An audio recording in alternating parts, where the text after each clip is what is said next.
Hi everyone, it's Delphine from Delphine's Journal. Today I'm going to show you some tips and tricks for brush pen calligraphy. Let's go! I'll be using my bullet journal to practice today since I find the dotted pages can easily act as guides, but feel free to practice on whatever canvas you want or print the practice sheet I created, which you can find on Archer and Olive's blog. Pens I chose to use today are the Calligraphs from Archer and Olive. They're a dual-ended brush pen, so you have a broader and a smaller brush, depending on how big you want your lettering to be.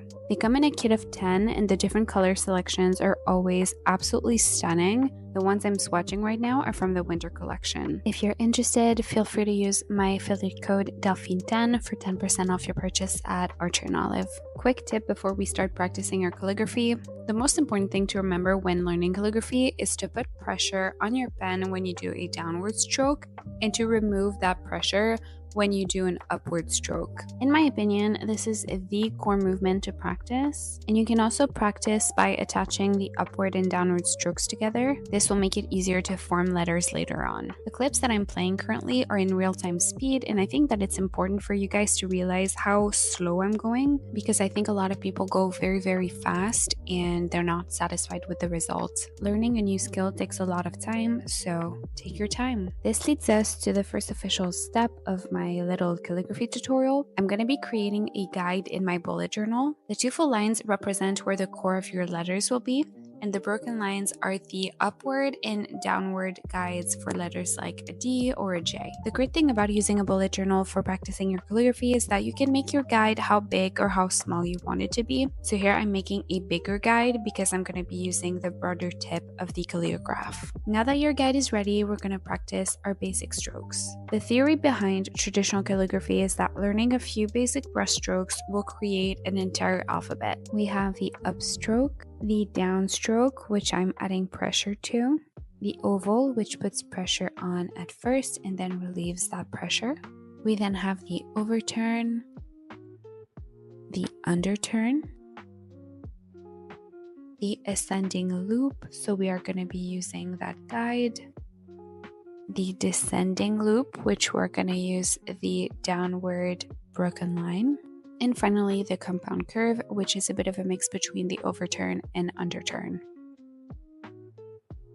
As I said earlier, in theory, you could take all of these basic strokes and form an entire alphabet with it. I'm illustrating this using the calligraphs in different colors so that you can really see the different strokes. However, I personally find this method a bit too rigid for me, but it's great for understanding the logic behind calligraphy. So if you want to practice those basic strokes, I highly recommend using your guide that you created and to basically use an entire line to practice one movement. So having practiced all of those movements, we're now going to create our own alphabet.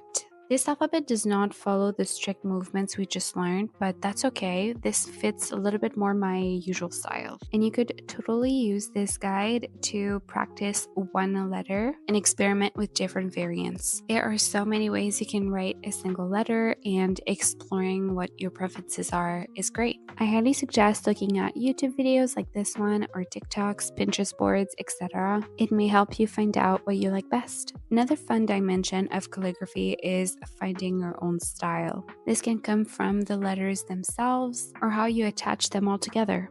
To illustrate this, I'm going to write the word bonjour, which is hello in French. If you guys didn't know, English is actually my second language and French is my first. So the first bonjour is with letters that all connect, and it's not because your letters end up looking all connected that you have to do this in one single movement. My second bonjour has both connected and disconnected letters, which is still super valid and I find very beautiful. My third bonjour is not in italic, so it's a little bit more straight. I do this less often because I find that the movement with the brush pen is a little bit less natural, but that's just me. For a thinner look, I use the smaller tip of the Calligraph. Not my fave, but that's okay. I prefer to use the smaller tip with smaller letters. For the fifth one, I increase the spacing between each letter, and as you can see, it makes for a longer word. The sixth one is interesting. It's a little bit more bouncy, so you alternate between respecting the guideline and going a little bit upward, a little bit downward for a bouncier look. If you usually write with a smaller tip, do not worry, you can absolutely use the smaller tip from the Calligraph and make the same exercise. You simply have to create a guide that is twice as small. Before we go, I wanted to remind you that calligraphy is a work in progress. I'm working with a brush pen here, but if it's a supply that does not work for you,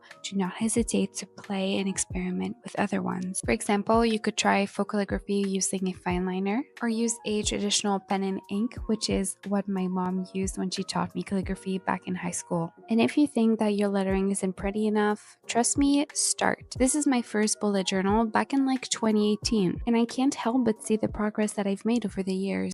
Alright, I hope this was helpful. Please let me know in the comments if you've liked this video and what type of content you want to see from me from now on. See you in the next one. Bye!